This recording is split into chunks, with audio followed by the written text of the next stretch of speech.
Greater works than these shall he do, because I am going to the Father. And greater works shall you do.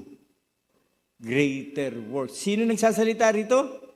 Si Jesus. Ang sabi ni Jesus, gagawin niyo yung ginagawa ko. At hihigitan niyo pa yung gawa ko kasi pupunta na ako sa tatay ko. Pag nagbasa kayo ng 1 Corinthians 12, it is the gifts of the Spirit yung gusto niyang gawin sa atin. Ibig sabihin, you can pray for the sick, you can do miracles according sa work ng Holy Spirit sa buhay mo.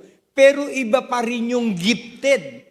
Lahat kayang magsalita, pero hindi lahat tinawag magsalita. Ano yun? Isang araw, pag dinidesire mo maintindihan ang salita ng Panginoon, bibigay niya sa ito. Guys, ang haba pa ng ibubuhay mo sa mundo. Kaya greater works. Bakit? Si Lord kasi, nakapag-ministry siya, in 3 years time lang. Ikaw, ang bata, lalong-lalo na yung mga kabataan, ang bata mo pa nakakilala kay Lord, ang dami mo pang ibubuhay, hindi ka naman siguro mananalangin na kunin mo na ako, Lord.